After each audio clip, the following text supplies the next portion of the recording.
Hello అండి, నమస్తే. ఈరోజు స్పెషల్ ఏంటంటే గుంటూరు స్పెషల్ అయిన పెసరట్టు. ఈరోజు ఈ పెసరట్టు ఎలా వేసుకోవాలి ఏంటి అనేది నేను క్లియర్గా చెప్తాను. మీరు వీడియో ఎక్కడ స్కిప్ చేయకుండా చివరి వరకు చూడండి.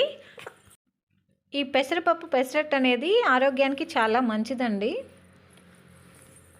దీనికోసం మనం ఏం చేయాలంటే ముందుగా పెసరపప్పుని నైట్ టైంలో నానబెట్టుకోవాలి. నైట్ టైంలో అంటే ఇప్పుడు రేపు మార్నింగ్ నేను పెసరట్టు వేసుకోవాలనుకోండి, ఈరోజు నైటే నానబెట్టుకోవాలి. సో మీరు కూడా రేపు మార్నింగ్ పెసరట్టు వేసుకుంటే ఆ రోజు నైట్ నానబెట్టుకోండి.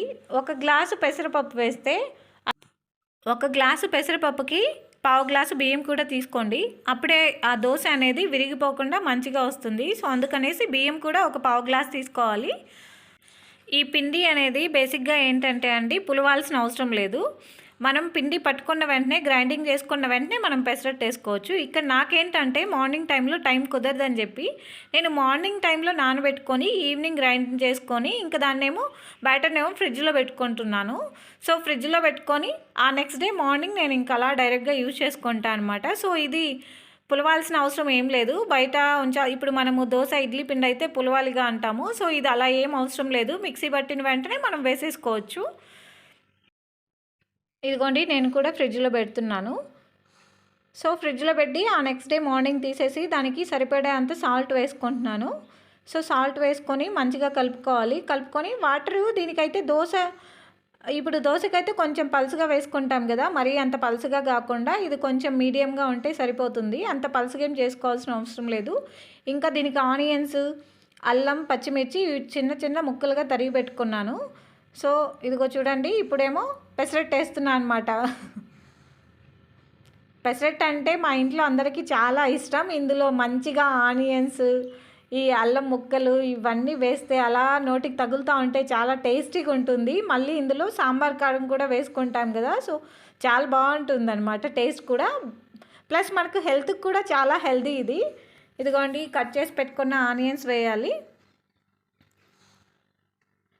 తర్వాత అల్లం ముక్కలు, తర్వాత గ్రీన్ చిల్లీ అన్నీ ఒకటిగా మిక్స్ చేసుకొని అయినా వేసుకోవచ్చు. అలా వేసుకొని ఇప్పుడు ఫైనల్గా సాంబార్ కారం ఉంటుంది కదా, సాంబార్ కారం కూడా వేసుకొని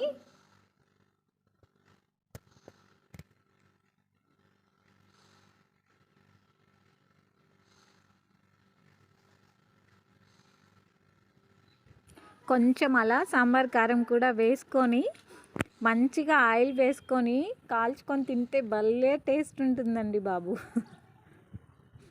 ఇంకా దీని కాంబినేషన్ అయితే కొబ్బరి చట్నీ ఇంకా అల్లం పచ్చడి అనమాట. సో ఇవైతే ఇంకా అదిరిపోతాయి, అసలు మామూలుగా ఉండదు ఇంకా టేస్ట్.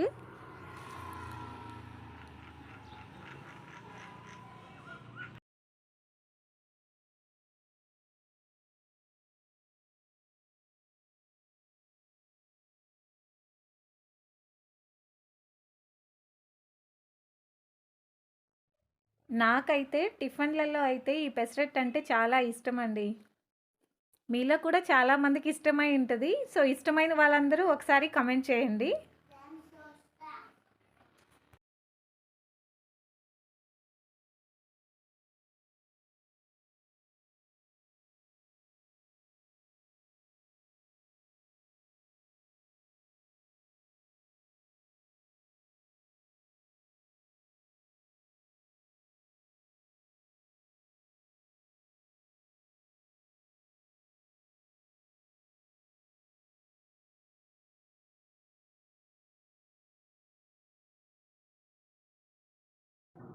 చూడండి, మొత్తానికి మన పెసరట్టు అయితే రెడీ అయిపోయింది.